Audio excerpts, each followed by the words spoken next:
O mercado financeiro fechou essa quarta-feira em clima de cautela, né? Refletindo expectativas pelos primeiros dados econômicos de 2026. Tem também as tensões no cenário internacional.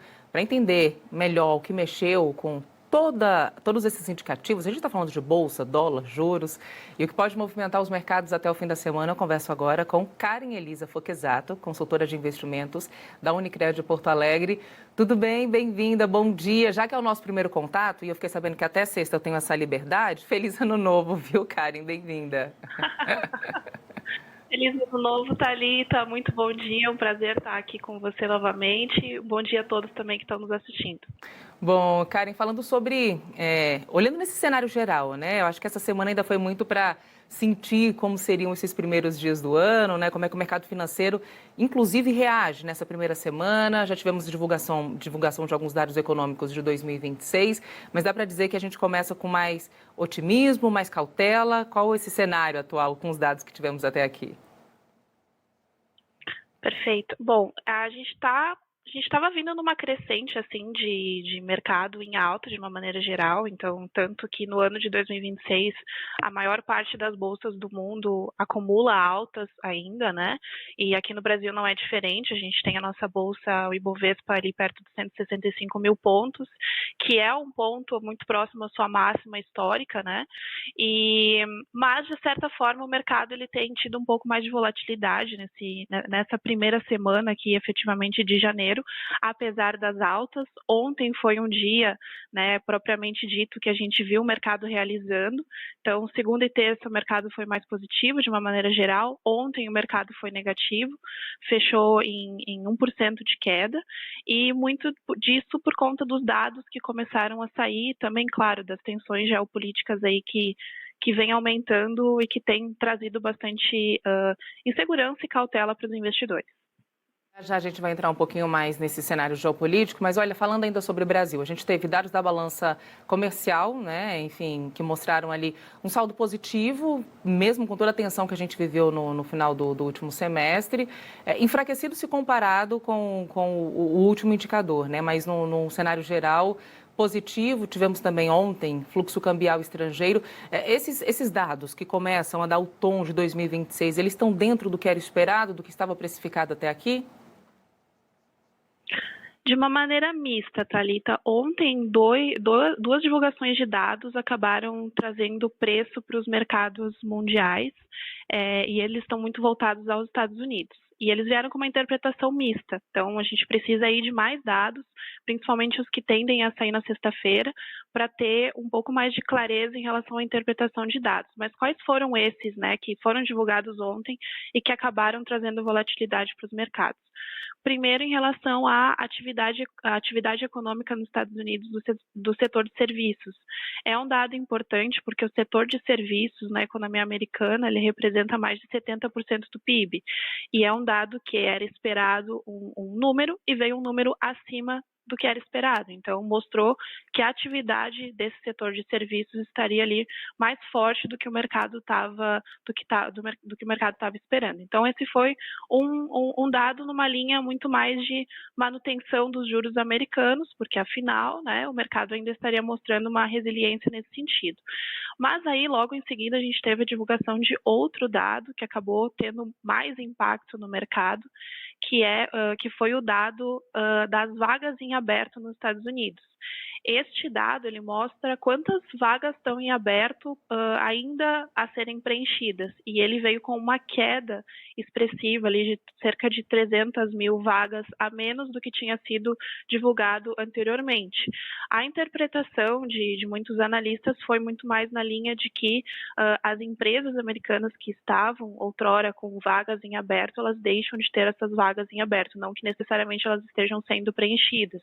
Então, isso foi um dado que mostrou, de certa forma, o enfraquecimento do setor de mercado, do mercado de trabalho americano, e isso é algo que faz bastante preço, está bastante em voga dos investidores, e que deve ser complementado na sexta-feira com a divulgação do relatório efetivamente de emprego, que a gente vê se foram criadas efetivamente vagas ali em dezembro ou não. Até a expectativa dessa criação de vagas é de 60 mil, E se vier muito diferente disso, aí a gente pode ver mais volatilidade aí no mercado até o final dessa semana. Você citou até essa questão dos juros, né, nos Estados Unidos. Lá eles cumpriram o que foi determinado, né, de corte até o fim do ano passado. E aqui no Brasil também a gente já começa a respirar um pouco mais também essa expectativa de início de cortes, mais para março, né, Karen? Pelo menos o que eu ouvi até aqui é que esse início de ciclo de corte deveria vir no mês de março, mas ainda dentro daqueles 3 meses que foram, né, colocados ali como 3 meses prioritários para essa redução.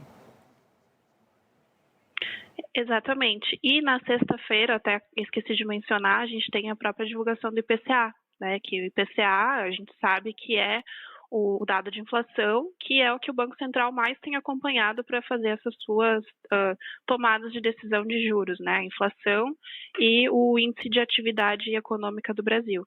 E a expectativa para a inflação na sexta-feira aqui do Brasil é que ela venha ali em torno de 0,4%, que é um número ali relativamente controlado e saudável para esse período, e que se concretizar, a gente vai ver ali inflação, o IPCA de 12 meses acumulado na faixa dos seus 4,35%, que, como a gente sabe, está abaixo do teto da meta, né, do Banco Central, que é ali os 4,5%. Então, já seria, se isso se concretizar, seria mais uma porta aberta para o Banco Central iniciar esse corte de juros, mas como você mencionou, isso é muito mais aguardado para março do que para janeiro, embora hajam ali apostas em ambos esses períodos, né? Agora, voltando para aquele cenário internacional, né, essa tensão envolvendo a Venezuela, nós ontem até repercutimos este assunto aqui, até mesmo porque ninguém sabe como vai ficar esse futuro, né? É um futuro que está sendo desenhado no presente, porque todo dia a gente tem um fato novo que acaba encaminhando esse mercado venezuelano, as negociações, enfim, os contatos da Venezuela com outros países. Mas eu queria saber se aqui, como que o mercado também já avalia essa situação, se já avalia que tem algum potencial de contaminar, né, os indicativos que a gente vem acompanhando. A gente sabe que o Brasil tem alguns negócios com a Venezuela, mas de uma forma mais global. Como é que isso também atinge o nosso mercado brasileiro?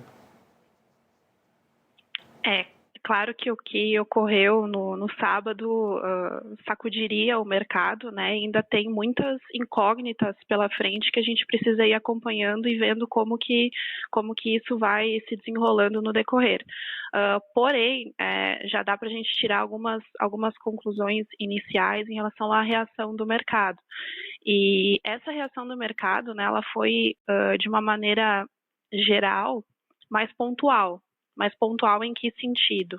Ela afetou muito mais o setor de commodities, por exemplo. O petróleo, tendo em vista que com essa intervenção na Venezuela, muito possivelmente a gente passe a ter mais estoque de petróleo no mundo, que consequentemente baixaria os preços, né, da commodity. Então, o petróleo é uma desses indicadores que já foi impactado negativamente no caso, né? Então, o petróleo, o seu preço baixou. Outros ativos, né, que tiveram uma repercussão mais forte pela questão da Venezuela foram as commodities metálicas, por exemplo, o ouro, a prata, né, que são ativos que, historicamente, quando existe uma tensão no mundo, eles tendem a se valorizar.